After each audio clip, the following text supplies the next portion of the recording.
السلام علیکم دوستوں، آج جو کہانی میں سنا رہی ہوں اس کا نام ہے اندھی جھونپڑی کا راز۔ ایک گاؤں تھا جو ایک گھنے جنگل کے کنارے آباد تھا۔ اس گاؤں کے لوگ سیدھے سادھے اور محنتی تھے، مگر ایک چیز ان سب کو جنگل کے بیچ میں بنی ایک پرانی جھونپڑی۔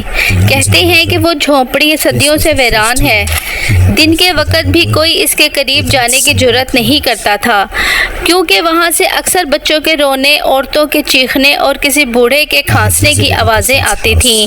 اس گاؤں میں ایک بزرگ رہتے تھے جن کا نام حاجی کریم بخش تھا۔ سفید داڑھی، کمزور بدن، مگر دل کے بہت مضبوط۔ گاؤں والے ان کی عزت کرتے تھے، لیکن وہ اکثر کہا کرتے تھے خوف صرف دل میں ہوتا ہے، حقیقت میں کچھ نہیں۔ ایک دن ایک چھوٹا بچہ جس کا نام ایان تھا کھیلتے کھیلتے جنگل کی طرف نکل گیا۔ شام ڈھلنے لگی مگر وہ واپس نہ آیا۔ گاؤں والے گھبرا گئے۔ سب کو یہی ڈر تھا کہ کہیں وہ بچہ اس جھونپڑی کی طرف تو نہیں چلا گیا۔ سب ڈرے سہمے گھروں میں دبک گئے، بچے کو ڈھونڈنے کی جرات نہ کی۔ لیکن حاجی کریم بخش نے اپنی لاٹھی اٹھائی اور کہا اگر میں نہ گیا تو وہ بچہ اندھیروں میں کھو جائے گا۔ وہ اندھیری رات، ٹھنڈی ہوا اور جنگل کے درختوں کی سنسراہٹ، ہر طرف ایک خوفناک خاموشی۔ حاجی کریم بخش نے اللہ کا نام لیتے ہوئے جنگل کی طرف قدم بڑھایا۔ جب وہ جھونپڑی کے قریب پہنچے تو دروازہ خود بخود چرچراتے ہوئے کھل گیا۔ اندھیرا، گھپ اندھیرا، لیکن ایک ٹمٹماتی ہوئی لالٹین جل رہی تھی۔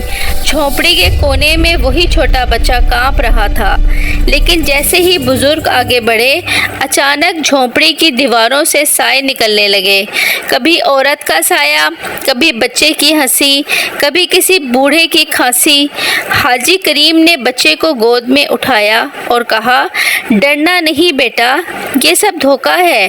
مگر اچانک کمرے کی دیوار سے ایک خوفناک سایہ الگ ہو کر ان کے سامنے آ کھڑا ہوا۔ اس کے لمبے نوکیلے دانت، سرخ آنکھیں اور پھٹی ہوئی آواز۔ یہ بچہ ہمارا ہے، تم اسے لے کر نہیں جا سکتے۔ بزرگ نے دل ہی دل میں قرآن کی آیات پڑھنا شروع کی۔ سایہ ایک قدم قریب آتا، بزرگ ایک آیت پڑھتے، سایہ پیچھے ہٹتا، مگر خوفناک آواز میں قہقہہ لگاتا۔ جھونپڑی کی چھت سے خون ٹپکنے لگا، فرش میں دراڑیں پڑنے لگی۔ بچہ خوف سے چلا رہا تھا۔ بزرگ نے اسے سینے سے لگایا اور بلند آواز میں آیت الکرسی پڑھنے لگے۔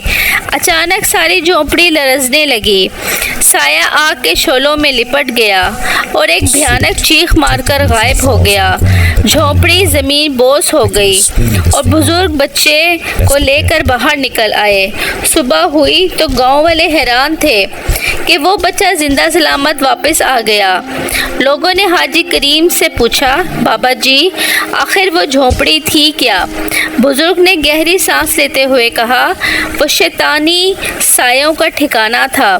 جو انسان خوف سے جیتے ہیں، یاد رکھو جس دل میں ایمان کی روشنی ہو وہاں کوئی اندھیرا نہیں ٹھہر سکتا۔ وہاں پر ایک پرانا کھنڈر مکان بھی تھا۔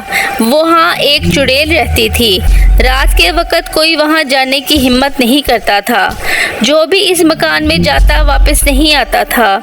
گاؤں والے بزرگ وہ سب کو اللہ کا ذکر کرنے اور برائیوں سے بچنے کی نصیحت کرتے تھے۔ ایک رات کچھ نوجوان بزرگ کے پاس آئے اور کہا بابا جی اگر آپ سچے بزرگ ہیں تو وہاں جا کر دکھائیں تاکہ ہمیں یقین ہو کہ یہ سچ ہے یا جھوٹ۔ وہ اپنے ہاتھ میں تسبیح لے کر مکان کی طرف چل پڑے۔ راستے میں اندھیرا تھا۔ مکان میں قدم رکھتے ہی دروازہ خود بخود بند ہو گیا۔ اچانک ایک خوفناک آواز گونجی، کون ہے جو میرے ٹھکانے پر آیا؟ اندھیری روشنی میں بالوں والی چڑیل نمودار ہوئی۔ اس کی آنکھیں انگاروں کی طرح کتنے بہادر مرد یہاں آئے مگر واپس نہ گئے۔ بزرگ نے کہا کہ اللہ کا نام لیا، تان ہمیشہ حق کے سامنے شکست کھاتے ہیں۔ چڑیل نے چیخ ماری اور غائب ہو گئی۔ ایمان اور نیکی کی طاقت سب سے بڑی شیطانی طاقتیں ہیں، صرف کمزور دل والوں کو ڈراتی ہیں، مگر جو اللہ پر بھروسہ کرتے ہیں اسے نقصان نہیں پہنچتا۔ تو دوستوں، آپ کو میری کہانی کیسی لگی؟ اگر پسند آئی ہو تو سبسکرائب کریں۔ اللہ حافظ۔